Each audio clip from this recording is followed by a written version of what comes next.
Justin Trudeau, once the darling of the global elite, has met his reckoning. Not through votes, but a furious public, whose rage crashed over him like a tidal wave, washing him out of office. A win for the little guy? Hardly. When your nation's soul is sold to the global elite, victory is just an illusion. Enter Mark Carney, the central banker who once pulled levers at the Bank of Canada and the Bank of England, now appointed by the elite to be Canada's Prime Minister. Don't let the new suit fool you. He's Trudeau's shadow, only darker. A sharper tool forged for the global elite's bidding. Another compromised politician, dancing to the elite's tune. But here's where it gets wild. Insiders from Mark Carney's shadowy past are finally breaking their silence, emerging from the woodwork with stories so explosive they could shatter the facade of the system itself. They are saying that the global elite will always have Carney on a leash. Why? Because what they've got on him makes Justin Trudeau's sordid little saga look like a bedtime story for toddlers. We're talking leverage so dark, so dirty, it locks him into their game for good. Before we dive in, join the TPV free speech community over on Soju. Soju is a digital space where ideas and information can take place without any annoying algorithms or restrictive rules getting in the way of free expression.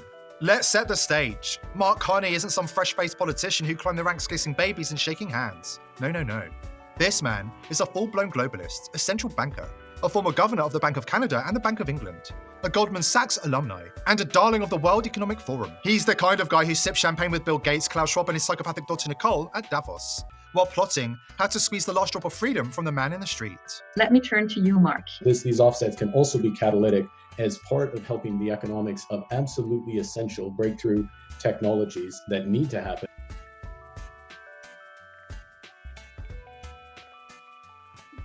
for us to ultimately get to net zero. And I'm sure that will come up more clearly because Bill Gates has led on those technologies. Carbon Markets, a conversation with Bill Gates, Mark Carney, Annette Nazareth, and Bill Winters. My name is Nicole Schwab. I'm the co-director of the Platform to Accelerate Nature-Based Solutions at the World Economic Forum, and I will be your moderator for this session. But it gets worse. Photos have surfaced, yes, photos, showing Carney and his wife hobnobbing with none other than Ghislaine Maxwell, Epstein's right-hand woman and child procurer, back in 2013 at some fancy UK festival. Smiling, chatting, looking oh so cozy. His team claims it's nothing, just a casual run-in. But we know better, don't we? Once you're in that circle, you don't just bump into people like Maxwell by accident. Ask yourself, how many times have you accidentally socialized with a notorious international child sex trafficker and pimp? And now this man, the unelected technocrat with a rap sheet of elitist connections, has been installed in Canada's highest office by the World Economic Forum. One compromised politician steps aside, only to be replaced by another, anointed by the global elite like some kind of messiah for the New World Order.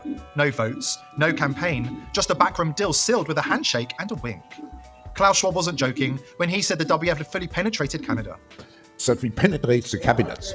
So yesterday I was at a reception for Prime Minister Trudeau, and I know that half of this cabinet, or even more half of this cabinet, are actually young global leaders of the World Economic Forum. Now let's connect the dots, because this isn't just a Canadian story, it's a global one.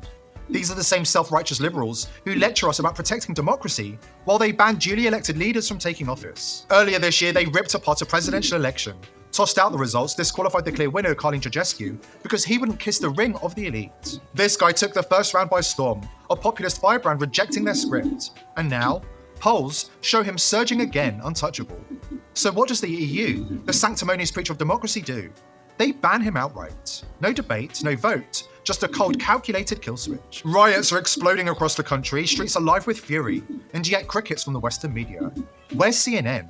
Where's the BBC? Why the media blackout? Could it be that the machine's terrified of what's brewing in Romania, a rebellion they can't control?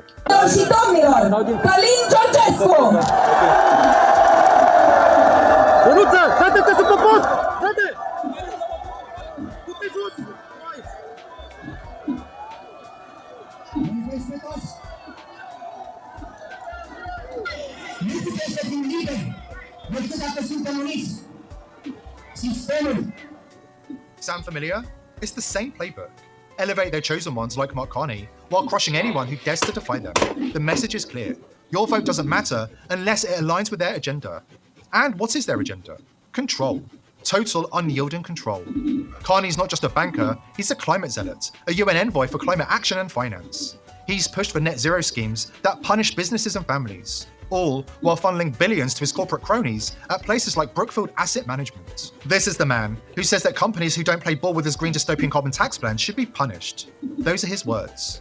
Nothing to see here, folks. Just a compromised politician shilling for the WEF as they force their global control agenda on the long-suffering Canadian people. On the other hand, we have the opportunity to diversify trade. Guess what one of the requirements is to diversify trade to the European Union? Guess what one of the requirements is to diversify trade to the United Kingdom? Guess what one of the requirements will be to diversify trade to emerging Asia? It's to have a form of price on carbon. So we are able to think one step ahead. We're able to go out and see the world. We're able to help Canadian companies prepare. And you know what's going to happen? 5 years, 10 years from now, if I have the pleasure of being in front of you, you'll be asking me the question, if we didn't do this, if we didn't help our companies get more prepared, the Americans are going to start caring about this again. They have elections every 4 years. They cared a great deal about this 3 months ago. Now all of a sudden they don't care about it. They're going to care about it again. We have an enormous opportunity here in Canada. The United Kingdom has an enormous opportunity. France has an enormous opportunity. Europe has an enormous opportunity to leapfrog over American companies. But they're trying to turn back the clock and look inwards. We're going to take that opportunity. We're going to take that opportunity. It's going to create jobs and it's going to create new markets for our country. And now he's got Canada's emergency powers right at his fingertips. Powers he's already hinted he's itching to unleash. We're talking lockdowns, asset seizures, digital IDs, all the tools of a dictator, packaged with that polite Canadian accent we've come to know so well. But here's the real kicker. They're not even bothering to hide it anymore. Appointing a central banker straight out of Epstein's orbit, an orbit that's already ensnared princes, presidents and billionaires, shows just how untouchable they think they are. They're dangling it right in front of us like a taunt. And according to former colleagues of Carney's, this is all part of their twisted game. Carney's name, plastered on Epstein's client list, right alongside his wife Diane, both of them logged on that infamous flight manifest, even making trips to Pedophile Island. We've got the details coming up right after this important word from our sponsor. Well, it's thanks in part to blackmail operations orchestrated by predators like Jeffrey Epstein. Schemes so dark they'd make your skin crawl. And who better to break it down for us than Călin Ceausescu, the man who should be sitting as Romania's president right now. As the former president of the Club of Rome and executive director at the United Nations, he's one of the most well-placed and high-profile whistleblowers in global elite. The UN agenda is the same with Davos agenda. This, in fact, is my main topic for our conversation today. For this reason, this oligarchic, the world oligarchic system, they have the power on Europe because they control all the people like Bundeskanzler or president or prime minister or whatever there are. So for this reason, sorry to interrupt you, the situation with Donald Trump was a big shock. They didn't expect that to happen. That was an accident, I suppose. Absolutely an accident. Not part of their game plan. It was the first time of the oligarchy system was happened an accident. Because normally it have to be Hillary Clinton. Yeah. Not Donald Trump. Yeah. And the process which we are dealing now with this pandemic and all these liars was supposed to be in 2016. They were pushed into exactly early in a sense to be in 2020 to be a disaster regarding food and water. I see. Which normally they want. The problem is that these oligarchs, all of them, are related with the system of the pedophilia one. Because we know that there are more than 8 million children per year which they disappear. 8 million does mean the entire population of Austria. Is it really a shock that the elite are dead set on silencing him? I mean, it's about as surprising as the fact that they're practically tripping over themselves to shove guys like Mark Carney into the highest seats of political power. These moves are not coincidences, they're calculated. And they're counting on us not connecting the dots. But now, colleagues from Mark Carney's past are stepping out of the shadows, coming forward in droves to expose his dark ties. Take this former colleague from the Bank of Canada who's blowing the whistle. Carney and his wife aren't just casually linked to Jeffrey Epstein, they're in deep. And get this, the former central banker even had a so-called cleanup crew at the bank. A tight-knit group working overtime to spin the narrative and bury his dirty secrets. Look, I don't have much time. They're watching everything up here now, and I'm risking it all just to get this out. My name's not important. I'm just a guy who worked too close to the machine, saw too much, and couldn't stay quiet. You need to hear this about Mark Carney, our new prime minister. This isn't some conspiracy nut job rant. I've seen the proof, and it's rotten to the core. Carney's not just some banker who climbed the ladder. He's tied up with Jeffrey Epstein, intimately, personally, in ways that'd make your stomach turn. I know because I was there. Part of the cleanup crew for one of his old gigs at the Bank of Canada. Back in 2007, I was an IT grunt handling secure servers for executive travelogues and correspondence. One night, I stumbled on something I wasn't supposed to see. An encrypted email chain flagged for deletion, but it hadn't been scrubbed yet. It was between Carney and some shell account tied to Epstein's operation. The subject, a weekend retreat in the Caribbean, coordinates matching that island, Little St. James. Here's the story, and I swear it's burned into my brain. The email had details. Carney was slated to fly out from London on a private jet, November 2011, right after some G20 summit.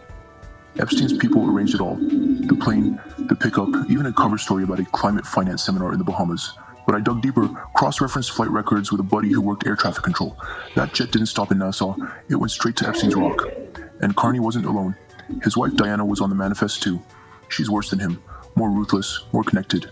Word was, she hit it off with Maxwell like they were old school chums, laughing over martinis while God knows what went down. I heard whispers later from a guy in security. Carney came back from that trip different, quieter, more paranoid, but also smug, like he'd been let in on some big secret. There was a meeting in London a week later, some closed-door thing with a bunch of European bankers and a couple of Epstein's cronies. My buddy saw Carney walk out with a leather binder, initials JE stamped on it. He wouldn't let anyone touch it, carried it himself like it was gold. Whatever happened on that island, it wasn't just a party. It was a deal, a handshake with the devil, and Carney's been their guy ever since. So why put him in charge of Canada now? That's what's eating at me. With the Epstein files supposedly dropping in the States, you'd think he'd be a liability, right? A walking scandal waiting to blow up? Nah. The elite aren't worried, and that's the real kicker. They know those files won't see the light of day. Not fully, not in any way that matters. Too many of them are on that list. Senators, CEOs, half of Congress scrambling like rats to bury it. Pam Bondi and Kash Patel, they're figuring it out fast. Pushing for transparency but hitting a brick wall of power they didn't expect. The fix is in and Carney's safe because the whole game's rigged. He's compromised, him and Diana both. She's the one who keeps him in line, whispers in his ear, calls the shots when the elite send their orders. I saw her once at a Toronto gala last year schmoozing with some sketchy oil baron tied to Soros money. Her eyes were cold, like she'd sell her own kids if the price was right. And Mark, when they say jump, he doesn't just ask how high. He's already mid-air, ready to do whatever they want. And I mean anything. Lockdowns, carbon taxes, digital IDs, you name it, he'll deliver Canada on a platter. I've got copies of some of those emails stashed on a drive somewhere safe. If I disappear, you'll know why. But I had to tell someone. Carney's not just a puppet, he's a player, and he's been playing since that trip to Epstein's Island. Canada's not safe with him in charge, and neither's the rest of us. There is a war going on, and the elite and their puppet masters in politics and entertainment are becoming more desperate by the day to normalise what in previous eras was understood to be the worst crime of all, child abuse. The globalist elites who are working against the interests of humanity are the modern relics of an ancient cult, and for the first time in history, they are close to being exposed to the mainstream. Why? Because humanity is waking up. We have educated ourselves and shared the information on the internet. We love our children, and we've had enough of the elite's crimes against humanity. Woodrow Wilson was right. Some of the biggest men in the United States throughout history have been terrified of this cult. But their power is waning. It's more important than ever before that we stand our ground and refuse to hand over our birthright to the global elite. Here at The People's Voice, we're determined to continue exposing the elites, but we need your help. Subscribe to the channel on Rumble and join the People's Voice Locals community to join our amazing team and gain access to exclusive and uncensored content.